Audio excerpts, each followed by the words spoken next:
Luis Sencillo es una gran figura del humanismo y personaje paradigmático como ser humano y como hombre de ciencia, creador de la estructura y método de psicoanálisis antropológico. El Instituto Psicoanalítico de Salamanca se complace en ofrecer esta aproximación a su gran aporte a la psicología.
De un tema controvertido en la ciencia en general y en la psicología, puesto que la fe se piensa que es algo que, bueno, que no afecta nada más que a la intimidad de la persona, ¿no? Que es algo que de puertas para dentro de la casa está bien, pero hablar de una psicología de la fe, ¿qué es eso? Es como estar tratando de mezclar dos ámbitos, algo así como si la psicología siempre tuviera que ser aséptica, pero ¿aséptica de qué? No hay filosofía aséptica, ni hay ciencia aséptica, ni hay política aséptica, sino que toda acción humana tiene detrás una antropología. Y esa antropología puede ser una antropología verdaderamente muy pobre, como un chamizo, o puede ser también una antropología, digamos, muy juvenil, de protesta, un nihilismo, ¿no? Decir, no, no, no, nada es verdad, nada existe, no existe la verdad. O puede ser un tipo de antropología muy arcaica, ¿no? En la que se piense que hay una separación dual entre el cuerpo y el alma, y una cosa es una cosa y otra. O puede ser una antropología verdaderamente rica, compleja, resumida en 800 páginas en ese libro. Entonces, cuando esa antropología, si está resumida en 800 páginas, tiene ya los suficientes datos como para justificar por qué la fe es diferente de las creencias y es algo esencial para los seres humanos. Y quería presentarles ahora al profesor, al doctor Manuel Becerro Cereceda, que es médico, psicólogo clínico, director de investigación del Instituto Psicoanalítico de Salamanca. Y después de haber cumplido como un valiente en el COVID, ¿no? Y cuando ha podido ya finalmente liberarse y dejar la medicina a la que ha dedicado una gran parte de su vida, simultaneándolo con el psicoanálisis, ahora ya plenamente se puede dedicar a la docencia del psicoanálisis, y él lo hace de una forma muy efectiva, ¿no? A través de la creación de vídeos didácticos. Entonces, él sabe perfectamente que la gente no atiende nunca más de 10 minutos. Así que aquí cada 10 minutos deberíamos levantarnos, hacer algo, un aplauso, que es lo que se hace. No, sí, sí, sí, está impuesto por la ley, cada 15 minutos hacer levantarse a los niños, que corren, que den una vuelta, se vuelvan a sentar, si no, no atienden, es que es imposible, ¿no? Que estar atendiendo más. Entonces él hace unos vídeos como de unos 10 minutos. La verdad es que a veces se pasa y hace por lo menos 16 o 17. Lo notamos, que está haciendo trampa. Pero bueno, también tiene vídeos de 7 minutos en los que explica qué es una depresión, qué es la tristeza, qué es la angustia, qué es el bien, qué es el mal, qué es... De todas este tipo de ideas elementales, ¿no? Que tiene sencillo y que a veces no son unas ideas tan elementales, sobre todo cuando se habla de la sexualidad, por ejemplo, ¿no? Entonces él tiene 100 y pico vídeos en su canal referidos al psicoanálisis antropológico. Y nosotros estamos profundísimamente agradecidos, ¿no? Porque evidentemente todas estas cosas que vamos viendo en los seminarios y demás Si él es capaz de resintetizarlas, darles una imagen, ponerles, pues esto desde luego es una forma mucho más clara y mucho más directa de llegar a la gente. Por otra parte, es una persona que además de tener una voz radiofónica, que sabe proyectar muy bien y que comunicar muy bien, además de eso, pues es un artista eligiendo imágenes, ¿no? Y entonces tiene unos vídeos que son verdaderamente muy divertidos y también sus presentaciones, pues destacan por ser unas presentaciones especiales. Así que con mucho gusto le cedemos la palabra para que nos hable de un tema controvertido. Muchas gracias, doctor Sedano. Buenos días otra vez a todos. Encantado de estar aquí y encantado de comunicar sobre la cosmovisión de Luis Sencillo. El ser humano carece de toda determinación genética o naturalmente para pensar lógicamente. Los genes solo originan predisposiciones, pero no comportamientos. Todo ha tenido que ser adquirido, al menos filogenéticamente. Pero esta indeterminación es la que hace posible su libertad y su creatividad y su capacidad de progresar. La praxis, como hemos visto ayer, es la capacidad que obliga a la especie humana a estar construyendo continuamente su mundo, porque nada le viene dado y ha de renovarse y superarse, y por eso la especie humana no tiene base natural dada, desde la cual conocer, valorar, optar o producir o alimentarse. Todo ha tenido que ser organizado por diferentes tanteos con el riesgo de equivocarse. Y este reparto de acentos, de valor en la praxis y en los comportamientos humanos supone un sistema de creencias asumidos, sentidos y vividos colectivamente por el grupo social, desde los cuales se comprende la realidad, el propio mundo y se aprende a establecer relaciones interhumanas y desear y articular objetos en la praxis con diferentes tipos de significación. Es decir, que el mundo humano es de tal manera indispensable en el mundo humano la praxis, que ni siquiera las relaciones más inmediatas, por ejemplo, la procreación o cualquier interacción laboral, siempre no se ejecutan automáticamente, han de ser aprendidas.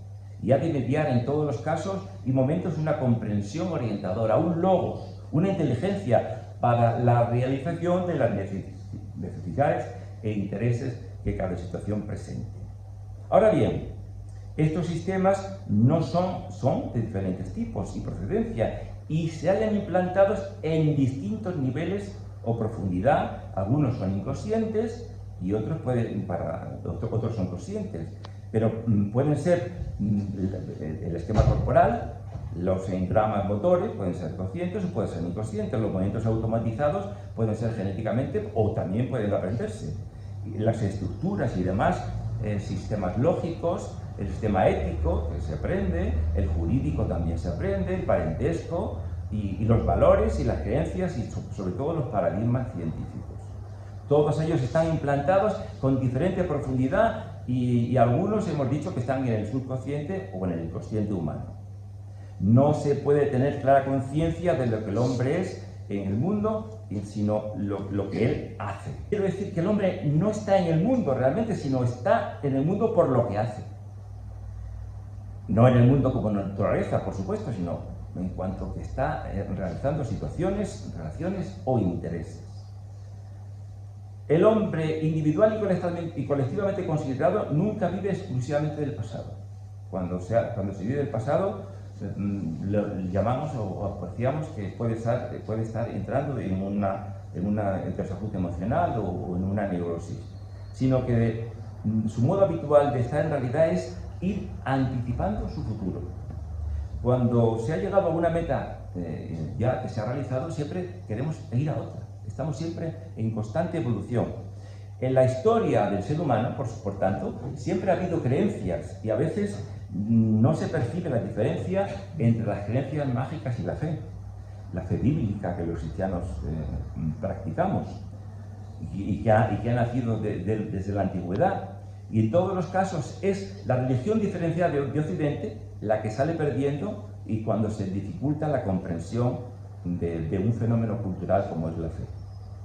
Parece que todo el rigor científico hubiera de agotarse en las ciencias de la materia, mientras que las ciencias del humano pueden ser tratadas de una manera mucho más superficial. Pero claro, la fe no es siempre una creencia, como generalmente se considera, sino que es, en todo caso, una forma específica de creencia, que implica un modo de vivenciar y una vía de conocimiento y de unos contenidos especiales que, si no son accesibles o si la fe carecen de especificidad. Desde el siglo XVIII ha habido una resistencia a asumir esta vía de conocimiento, descalificándola sin analizarla rigurosamente y con un empeño en enclaustarse en un mundo estrecho, cerrado y seco. Y ahí está la fenomenología de la fe, que demuestra lo contrario. Y sin embargo, esto produce siempre una irritación o desconfianza en ciertos sectores de opinión. Hay miedo a caer en desilusiones y la opinión reinante, sobre todo desde el positivismo. Lo único cierto y científicamente válido parece ser que es lo que se ve o lo que se palpa. Y esto hace muy incómoda la fe para algunos, tanto profesarla como adquirirla. Y es lamentable esa pérdida del horizonte existencial del hombre y la amputación traumática de posibilidades y dimensiones del mundo y del psiquismo humano. Las posibilidades cognitivas y afectivas del hombre actual se hallan infrautilizadas, precisamente por haber reducido el mundo a las cosas. Y aún peor, cosa muchas veces acaba siendo la persona. Las ciencias son varias, no hay una sola ciencia. La ciencia única no existe. Las ciencias van siendo devoradas y modificadas por la historia, pues se trata de modestos recursos lógicos y de una serie de técnicas de procedimientos de información y observación creadas para una determinada sociedad en un tiempo y en un espacio. Podríamos definir las creencias como sistemas de referencia más o menos conscientes y controlables de amplios sectores del mundo, sublimemente asimilados, científicamente inasequibles, lo cual no supone necesariamente ni arbitrariedad ni falsedad. Las creencias tienen la función indispensable de proporcionar un fondo básico a la indeterminación y desfondamiento del ser humano y le dan la capacidad de optar, de desear y de orientarse en la vida. La especie humana carece de toda base de naturaleza en este sentido. Su naturaleza consiste y esta carencia precisamente es la raíz de su libertad. Cuando Jean-Paul Sartre describe el existir humano como un hallarse irremediablemente condenado a la libertad, se está en realidad refiriendo a este desfondamiento del ser humano. Si analizamos el mitologema del árbol de la ciencia, el hombre y la mujer que comieron del árbol, si no hubiesen comido, este hecho lo hubiera producido más tarde o más temprano. Hubieran llegado a comer porque el riesgo no era la serpiente, sino el riesgo era la libertad. La libertad aliada con la fantasía inconsciente de omnipotencia, muy frecuente, o mejor dicho, constante en el ser humano, el deseo incolmable de Jacques Lacan. En la dinámica psicoanalítica, se cuenta con el deseo, que siempre tiene un objeto propulsor inconsciente y fantástico, de carácter claramente egoísta, y la mayoría de las veces perjudicial para otras personas y que pueden desencadenar procedimientos violentos para el logro de este deseo. En la historia de las sociedades este comportamiento pronto se contagia y se generaliza, produciendo personalidades fuertes, duras y cerradas que propagan la explotación del hombre por el hombre sin importar las consecuencias, como por ejemplo los dictadores políticos que han surgido a lo largo de toda la historia. La alienación de la mujer ha sido una constante histórica. La venganza institucionalizada, el abuso, el sacrificio de menores en las culturas primitivas, la violencia y la guerra durante toda la historia. La audacia suprema de Dios ya se había producido desde el momento en que crea seres semejantes a Él en su libertad, mas no como la suya, autoposesiva y absoluta en su lucidez, sino ignorante y falible. Y no podía ser de otra manera, tratándose de un ser no finito.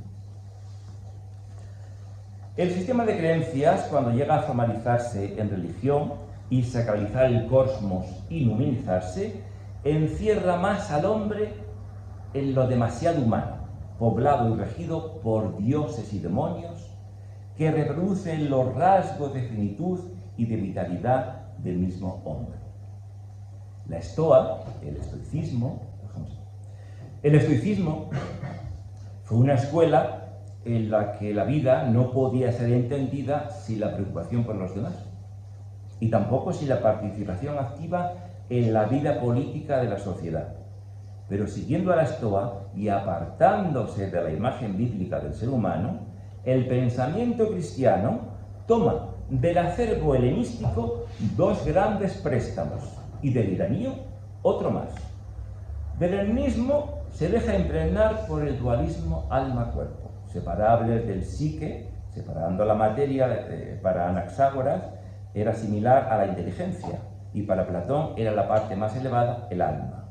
Pues la psique, separada de la materia, se halla como en una tumba, sema, en un cuerpo, soma, lo cual era en absoluto extraño para el pensamiento judío. Igualmente, toma de la estoa helenística el jus naturae, el derecho natural y los principios y virtudes cardinales de este derecho. Y tercero, la pecaminosidad del placer y del orgasmo, que no corresponden a ninguna moral judeocristiana como erróneamente se ha dado a entender, y afirmándose por desinformados. Cuarto, del pensamiento irano toma todo el mundo mítico de los demonios, los espíritus malignos, su rebelión y su caída, que esto está todo en el Gathas de Zaratustra, de 1500 años antes de Jesucristo. Y ciertos ribetes del dualismo maniqueo, el enfrentamiento entre Dios y Satán como de potencia a potencia, Gathas de Zaratustra. Como es lógico, nada de esto es vinculante para la fe cristiana, pues no proviene de las fuentes oficiales de la revelación bíblica. Toda la humanidad ha venido escandalosamente potenciándose el mal, la injusticia y la opresión en el mundo. Y el que haya grupos que intencionadamente quieren aumentar el dolor puede explicarse por la irracionalidad del deseo humano, tanto de poseer como de someter, desde el inconsciente, agresivo, mágico y arcaico, que Jacques Lacan llama deseo incolmable. Pero no todo eso incolmable, que arbitrariamente se desea colmar, puede conducir a toda clase de maniobras destructivas, como hablábamos antes. En todas las personas existe este deseo y, por supuesto, también en los estadistas. Y el universo mítico religioso reproduce y perpetúa las estructuras de opresión y violencia de los poderes dominantes a lo largo de la historia. Pero las creencias, incluso las religiosas, no son fe. La fe es un fenómeno distinto. Las creencias, incluso las religiones, no son fe. La fe es otro fenómeno distinto y específico que aparece en la historia en un momento dado y supone para ello una larga evolución del hombre. En cambio, algunos contenidos de la fe sí que pueden convertirse en creencias. La fe supone una implicación bastante más personal que las creencias. Las creencias retienen y fijan culturalmente. La fe, en cambio, interpela y reta. Por eso, la profesión de fe o una instalación estática en la fe produce inseguridades, y cuando produce seguridades puede sospecharse que el fundamento ha dejado de ser fe para convertirse en creencia. La fe tiene que ser algo mucho más dinámico y denso que una mera adhesión a un dogma o una creencia. La fe es acción. Por tanto, prácticamente lo contrario de las creencias. El mundo real y sus hechos no existen para el hombre, como hemos dicho antes. Lo que existe realmente es su investigación significante, muy estudiada por Jacques Lacan y desde luego absolutamente estudiada por lo sencillo. Nuestro manejo de la realidad es simbólico, y la misma realidad es simbólica. Las ciencias de la materia Cuanto más precisas y realistas quieren ser, han de servirse siempre de lenguajes declaradas e intencionadamente simbólicos. Y llama la atención la terrible paradoja humana de la indemostrabilidad científica de todo aquello que es básico para asegurar la existencia. Lo que más interesa al hombre, los fundamentos de su mundo, de su existir y de sus valores, no pueden ser objeto de una ciencia. La gran desolación de nuestro siglo ha sido la de tender a prescindir de todo aquello que no pueda ser objeto de una ciencia, y las ciencias no proporcionan absolutamente nada válido para saber por y para qué se existe y se actúa. Por lo tanto, no es irracional admitir la posibilidad de que se ofrezca al hombre un referente metafísico que le asegure los referentes para orientar su comportamiento y su praxis, y que actúe como una fuente de seguridad y de certeza siempre que admita la mera existencia de una divinidad personal e inteligente. Las creencias no son fe, aunque sí puede generar creencias. Y cada sociedad puede constituir en religión uno o varios sistemas significados combinados como creencia religiosa. Y no toda creencia es religiosa, hay creencias que no son religiosas. Hay creencias de muchos tipos y de todas las áreas y que afectan a amplios conjuntos sistemáticamente entrelazados. La creencia surge de la intersección de varios sistemas de significados dentro de una práctica social cuando logran adquirir la fuerza impositiva de la costumbre. Cuando no se tiene un estado alterado de conciencia, jamás se pueden percibir sensaciones puras. Los mamíferos todavía no perciben objetos, sino rastros, olores, colores o sonidos, y también asocian en su cerebro posibles presas o peligros y la representación, sobre todo en los animales domesticados. Pero el ser humano, cuando se dice que el ser humano simboliza, es cuando el contenido sensitivo de la percepción constela o agrupa otra serie de significados de un orden más general o literalmente distinto de los mamíferos, de los existentes. Por ejemplo, el percibir un color inmediatamente se asocia con una serie de objetos propiamente conocidos y nada tiene que ver con el que actualmente percibimos. La percepción del mundo real, sin estas asociaciones que estamos diciendo, sería muy plana y sería muy aburrida. No es preciso suponer o inventar, como hizo Jung, un inconsciente colectivo. Bastaría con el trasfondo anésico que cada individuo humano, en el que se hayan implantadas cadenas sémicas de significados simbólicos que suponen un funcionamiento de la percepción y de la sensación. Los sistemas de creencias de esta manera se generan y realizan la propiedad de que el ser humano es capaz de percibir el entorno y más allá de ese entorno en dos planos de realidad completamente distintos. Las creencias, por tanto, serían sistemas de referencias que se imponen por la fuerza de la vigencia, cimentando costumbres poco lógicas, mientras que la fe ha supuesto siempre una ruptura con la opinión general y habitual de una sociedad. Por ejemplo, cuando se nos dice que hay que amar a los enemigos. Y es mucho más difícil, o más fácil, hacer peregrinaciones y ayunar ciertos días del año que perdonar y desprenderse de bienes y compartirlos. Cuando un hombre posee realmente fe, se siente implicado, pero cuando un creyente no se siente implicado, sino que practica rutinariamente unos ritos determinados que no llegan a transformarle, más bien se siente retenido por ese sistema de creencias sin el dinamismo exigente de la fe. Y se ha perdido entonces la estructura afectivo-mental de fe. No es, por tanto, lo que se profese al creer, sino el modo como se crea lo que desvirtuaría la fe y la convertiría en una simple creencia.